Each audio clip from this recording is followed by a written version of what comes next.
আসসালামু আলাইকুম। Hello everyone, আমার পরাণের ভাই বোন। দেখো, আজকে তোমাদের মাঝে আনারসের একটা দোকান নিয়ে চলে এসেছি। দেখো, আনারসের দোকানে আনারস কি সুন্দর করে সাজিয়ে রেখেছে। মেয়ের যেহেতু জ্বর আসছে, তাই মেয়ের জন্য আনারস নিয়ে আসছি। আনারস এনে মেয়েকে দিয়েছি, কিন্তু মেয়ে খাইতে পারে নাই। তার সাথে ছিল আজকে একটু টুকটাক গরমের দিনের বাজার, চিচিঙ্গা, ঝিঙ্গা, দুন্দুল। তারপরে সেগুলা বাসায় এনে কিন্তু রান্না করে খেয়েছি। খেয়ে কিন্তু অফ ক্যামেরায় বাকি কাজগুলো করেছি, ভালোই লেগেছে। আজকে কিন্তু তোমাদের মাঝে একটা নতুন ভিডিও নিয়ে আসলাম, একেবারেই সিম্পল আর ছোট। আর তার সাথে আমার ভিডিওতে শব্দ থাকবে, এটাই স্বাভাবিক। আমার ভিডিওতে নয়েজ ভয়েস থাকবে, এটাই তো স্বাভাবিক। দেখো, 2টা আনারস কিন্তু নিয়েছিল 120 টাকা। আর তার সাথে লেবু, ঝিঙ্গা, চিচিঙ্গা, দুন্দুল, একটুখানি টুকিটাকি বাজার। যেমনটি বলেছিলাম, প্রতিদিনের ভিডিওতেই কিন্তু তোমাদের সাথে আমি কোনো না কোনো বাজার বা কোনো না কোনো সবজি বা কোনো না কোনো ফুল ফল এগুলো শেয়ার করি। আসলে সত্যি এত গরমে সত্যি কিছু ভালো লাগে না। ভালো লাগে না বিদায় কিন্তু কিছু করতেও ইচ্ছা করে না। দেখো, আনারসটা কেটে কিন্তু এভাবে নিয়েছিলাম। অফ ক্যামেরায় মেয়েকে দিয়েছি, মেয়ে 1-2 টুকরো খাইয়ে পরে আর খায় না। আমার মেয়ে এইরকমই, কোনো কিছু তার ভালো লাগে না খাইতে।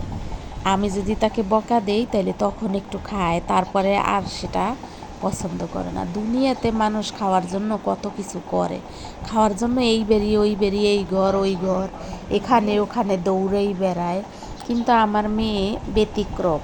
তারপরে তার জন্য কে এরকম আনবে? যদি সে না খায়, অপচয় করে ফেলে দেয়, কেউ তো আনবে না। যখন আমি থাকবো না তখন সে হয়তো বুঝবে যে এই এর মর্যাদা, এখন বুঝবে না। আমার মেয়ের উপরে আজকে আমার খুব রাগ লেগেছে। তারপরও কি করব, তোমরা সবাই দোয়া করবা। সে একটু অসুস্থ, জ্বর, আর তার মুখে কোনো রকমের রুচি নেই। চেষ্টা করতেছি তাকে রুচি দিয়া কিছু খাওয়ানোর। আর নিজের শরীরটাও বেশি ভালো যায় না, ভালো কাটে না।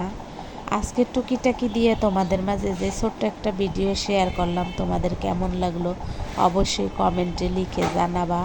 লিখে জানাইয়া আমার চ্যানেলের পাশে থাকবা, আমার ভিডিও চ্যানেলে ইউটিউব চ্যানেলের পাশে থাকবা।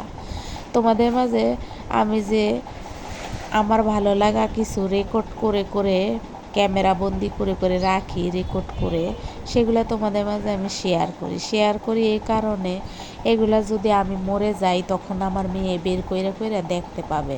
আমার মনের ভিতরে শুধু ওই একটাই কথা। আর আমাকে যারা ভালোবাসে না, ঘৃণা করে, তারাও আমার মনের অজান্তে বের করে করে দেখবে। আর তারপরে তারা তখন আমাকে দেখবা মনে করবে।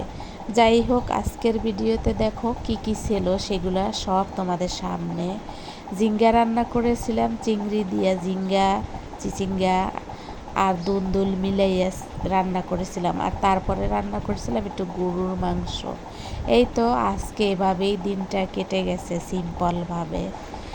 আজকের ভিডিওতে একেবারেই খানাপিনা কেউ খায় নাই, সব রান্না করার পরে ধরা ছিল, যেটা আমার ভালো লাগে নাই। তারপরে কি রান্না করব, আর ইচ্ছা করে না রান্না করতে। আগামীতে হয়তো তোমাদের মাঝে আবারও আম ডাল শেয়ার করব, যেহেতু মেয়ের মুখে রুচি নেই, আম ডাল খাবে, তাই আবারও আম ডাল শেয়ার করতে হবে। রান্নাও করব আর তোমাদের মাঝে শেয়ারও করব। যাই হোক, আজকের ভিডিওটা তোমাদের কেমন লাগলো অবশ্যই কমেন্টে লিখে আমার পাশে থেকে যেতে পারো। আর এই যে দেখো, এই ফুলটা কিন্তু বেশ বড় ফুটেছিল আর অনেক ঘেরান ছিল গন্ধরাজ ফুলটা। এখন কিন্তু ফুলটা নষ্ট হয়ে গেছে, কিন্তু এত সুন্দর সাদা, একেবারে কাপড়ের মতো সাদা আমার এই গাছের এই ফুলটা। খুবই সৌন্দর্যপূর্ণ এই ফুলটা ছিল। তার সাথে সর্ষা ফুল হাওয়ায় হাওয়ায় দুলতেছিল। এই বৈশাখ পড়ার সাথে সাথেই আমার মেয়েটা অসুস্থ হয়ে গেল।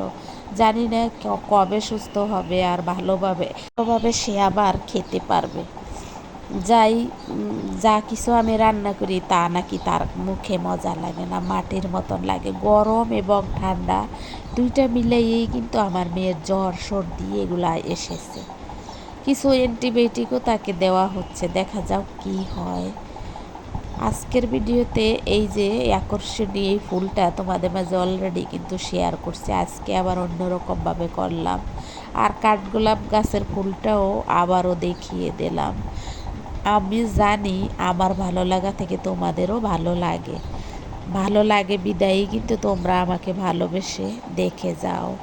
সবাই কিন্তু এই গরমে সাবধানে থাকবা, বেশি বেশি শরবত লিকুইড জাতীয় খাবার খাবা।